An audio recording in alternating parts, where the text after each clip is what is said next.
नमस्कार दोस्तों, मैं यशवंत यादव एडवोकेट आपका स्वागत करता हूं लॉ एडवाइज में। आज हम आपसे बात करेंगे कार लोन, व्हीकल लोन के बारे में। व्हीकल लोन के कैसे कैसे क्या आपके अधिकार होते हैं। चाहे आप कोई भी मोटरसाइकिल हो, कार हो, बस हो, जीप हो, ट्रक हो, बस हो, किसी भी तरह के हो, सबके लिए एक ही कानून है। सब किसी के लिए अलग नहीं, सबके लिए एक ही कानून है। जब कोई लोन लेते हैं तो आपको आरसी मतलब आपका जो पेपर होता है, गाड़ी का पेपर, उस पे बैंक और एनबीएफसी का नाम लिखा होता है। उस गाड़ी का मालिकाना हक किसके पास होता है? बैंक के पास होता है, एनबीएफसी के पास होता है। अगर आप लोन चुका देते हैं, एक दो ईएमआई बाउंस भी होती है तो उसको भी ब्याज पेनल्टी के साथ चुका देते हैं, जुर्माना पूरा दे देते हैं, तो बैंक आपको एनओसी देती है, नो ऑब्जेक्शन सर्टिफिकेट। इसके बाद आपकी आरसी पे उसके नाम और बैंक और एनबीएफसी को नाम को हटाया जाता है। एनओसी बैंक के देने के बाद जब उसका बैंक का मालिकाना हक या एनबीएफसी का मालिकाना हक आपके खत्म हो जाते हैं, आपने पूरे ब्याज पेनल्टी के साथ जुर्माने के साथ एक एक रुपए उनको वापस कर दिए, तब ऐसा होता है। यदि ईएमआई, यदि आपकी, ये तो हो गया, मान लीजिए आपने पूरे पैसे दे, यदि ईएमआई डिफॉल्ट हो गई तो तब होगा क्या? ईएमआई डिफॉल्ट होगी, पहले वो रिकॉल नोटिस देंगे। रिकॉल नोटिस का मतलब क्या होता है? रिकॉल नोटिस मतलब बैंक को अब आपके पैसे और लोन से कोई मतलब नहीं, आप बैंक के पूरे पैसे वापस करिए। वो आपसे कोई लोन नहीं, कोई समझौता नहीं चाहते, आप पूरे पैसे उनको वापस करिए। इसको कहते हैं रिकॉल नोटिस। रिकॉल नोटिस का मतलब यही होता है। रिकॉल नोटिस के बाद ये जैसे 2 साल, 4 साल, 7 साल के लिए लोन दिए, उनको पूरे को कैंसिल करके आपसे तुरंत पैसे मांगते हैं। इसके बाद ये कहते हैं सोल आर्बिट्रेटर नाम का व्यक्ति होता है, जो इसको जैसे रिटायर्ड जज या सीनियर अधिवक्ता या फिर ग्रेजुएट अधिकारी जो रिटायर्ड हो जाते हैं, उनको नियुक्त करते हैं। ये आर्बिट्रेटर होते क्या हैं कि आपको और बैंक और आपके बीच में एक मीडिएटर का काम करते हैं। और ये कोई जज नहीं होते हैं, रिटायर्ड जज होते हैं, जज नहीं होते, इनके पास जज की कोई पावर नहीं होती है। ये केवल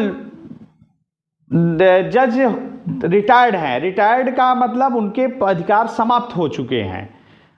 और भी अगर आपको कोई भी दिक्कत आती है, परेशानी आती है, तो मैं लोन के एक्सपर्ट डॉक्टर हूं और किसी के बारे में बहुत ज़्यादा न जानकारी देते हुए, मैं लोन, शेयर मार्केट और बैंकिंग की पूरी नॉलेज है। आपको पूरी नॉलेज मतलब जहां तक है वहां तक है, तो उसको आपको पूरी तरह से गाइड किया जाता है।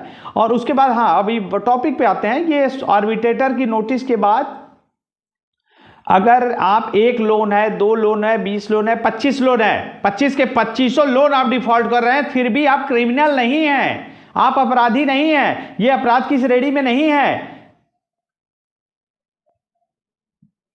कोई भी आपका कुछ भी मकान हो, दुकान हो, फैक्ट्री हो, कारखाना हो, किसी भी प्रकार का कोई भी समस्या हो, तो आप अगर लोन को डिफॉल्ट कर जाते हैं तो आप अपराधी नहीं हो जाते हैं। और उसके बाद बैंक और एनबीएफसी कंपनी करती क्या? आर्बिट्रेटर हो गया, सोल आर्बिट्रेटर हो गया, उसके बाद रिकॉल नोटिस होने के बाद अब क्या आएगा? चेक बाउंस का केस करती है।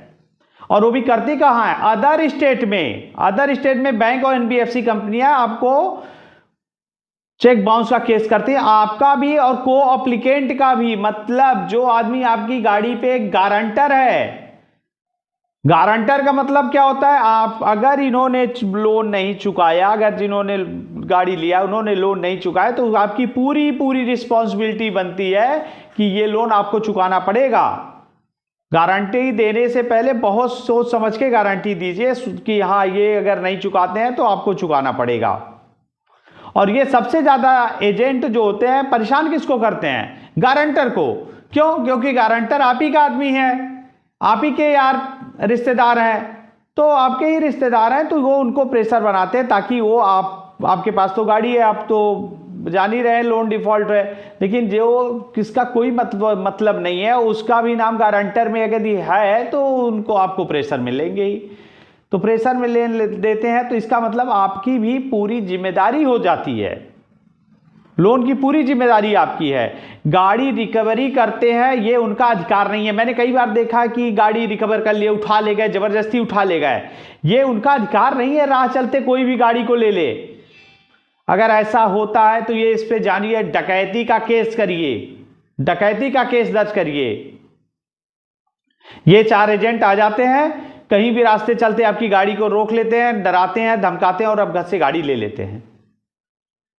ये इनके अधिकार नहीं है।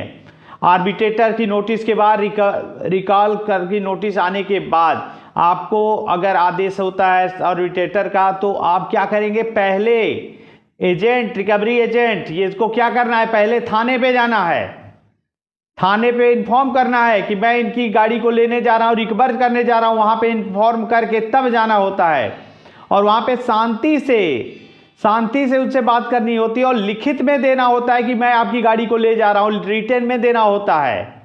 और रिटर्न में देने के बाद ये इनको फिर जाना पड़ेगा थाने पे बताने के लिए कि मैंने इनकी गाड़ी को रिकवर कर दिया हूं, अब ले जा रहा हूं। इसको रिटर्न में बिना लिखित गाड़ी आप किसी को दीजिए नहीं। आपकी गाड़ी को कोई ले जा रहा है, मत ले जाने दीजिए। तुरंत पुलिस बुलाइए, तुरंत 100 नंबर बुलाइए, पुलिस बुलाइए, उसके नाम पे थाने में FIR दर्ज कराइए। ये बिना नोटिस के, बिना कुछ के ऐसे ही आकर के मेरी गाड़ी ले जा रहे हैं, ऐसे उनके अधिकार नहीं है। ये लोग रिकवरी एजेंट जल्द आपके साथ ऐसा कर रहे हैं, तुरंत 100 नंबर बुला करके आप पुलिस का सहयोग लीजिए। ये और डकैती में केस कराइए अगर ये छीन के ले जाते हैं तो। और मैं कई बार बार कहता हूं, अगर 138 का चेक बाउंस का केस है, कोई भी है, तो आप इसको हल्के में न ले, आप इसकी तत्काल जमानत करा ले, सेम डे बेल हो जाती है। और नहीं तो अगर आप पे BW हो गया, NBW हो गया, PO हो गया, भगौड़ा हो गया, तो उस कंडीशन में आपको 14 दिन जेल में जाना पड़ सकता है। और सरफेसी एक्ट 13(2) का नोटिस हो, 13(4) का नोटिस हो, DM साहब का नोटिस हो, किसी भी प्रकार का नोटिस हो, तो आप इसको हल्के में न ले, तत्काल प्रभाव से आप DRT में जाना और DRT में सिविल सूट दाखिल करें और अपने अधिकार के से बचा सके, अपने कबाड़ी के भाव में बेचने से बचा सके।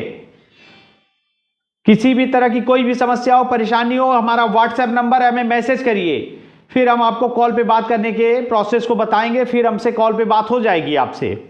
कोई भी तरह कोई समस्या हो, डायरेक्ट WhatsApp मैसेज करिए। अब अपनी बात को समाप्त करते हैं। जय हिंद, जय भारत, नमस्कार।